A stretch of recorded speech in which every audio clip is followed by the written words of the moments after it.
Hey everybody, welcome to another Smart Inspector. Today we are going to talk about the differences between gas furnaces, electronic furnaces, and then also heat pumps. Let's take a look.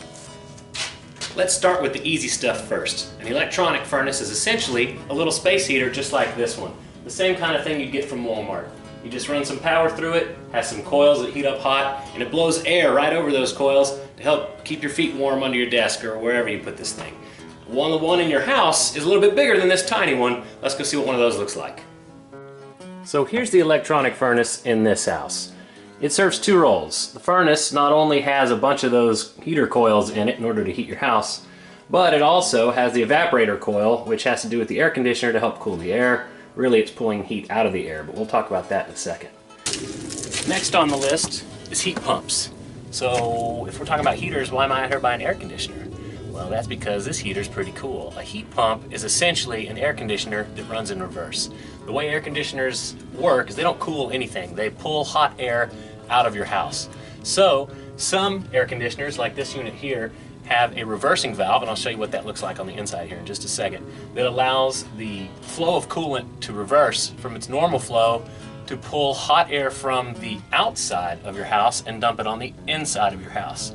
So all air conditioners are essentially heat pumps, but ones with reversing valves can actually heat your home. Why would you ever want that? Because to run this unit is cheaper than running that gigantic electronic furnace on the inside of your house. So here we are peering through the top of this air conditioning unit to kind of get a look at this reversing valve. Looks like about a 6 to 8 inch metal candy bar, and it'll have 3 tubes running to it. What that does is reverses the flow of coolant, so instead of cooling your home, you would then be heating your home. So if you're buying a home and your home inspector tells you that you have a heat pump, make sure you ask the inspector if the thermostat can control both separately. If your thermostat only has a heat option and no auxiliary heat or emergency heat option, then it's either going to run both units at the same time, your heat pump and your electronic furnace, or it's just going to pick one or the other. Either way, it's not utilizing your system to the fullest, and it's going to cost you more moolah, and that is no bueno. Shh, we're now in the elusive environment of the gas furnace. Up in someone's attic, we found a native specimen. Let me grab my light and show you. Essentially, it looks just like an electric furnace on the outside, but we have gas lines running to it.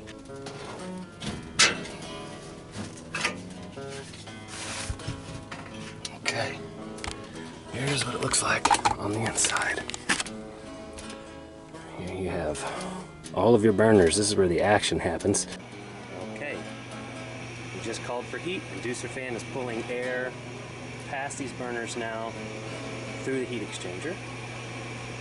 Next we'll see that igniter coil starting to burn nice and hot. There's the gas all over the tube. Of course, we check to make sure that the flame is burning correctly. The right pattern, the right color.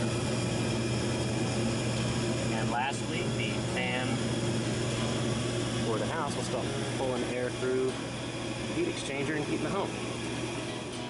Now, to test out the efficiency of any furnace, no matter if it's electric or gas, what we're doing is going to take the temperature splits. So first we find our air return, and we zap that with our little laser gun right there, and that tells us 77 degrees. So we have 77 degrees of air returning into the furnace. Now let's see what temperature it's coming out of the furnace. So now we know we have 77 degree air going in. How hot is it coming out? Let's find out.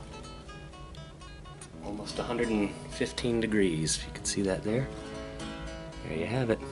So it's a nice healthy temperature split. 35 degrees is ideal, and this is just barely over, so we're good.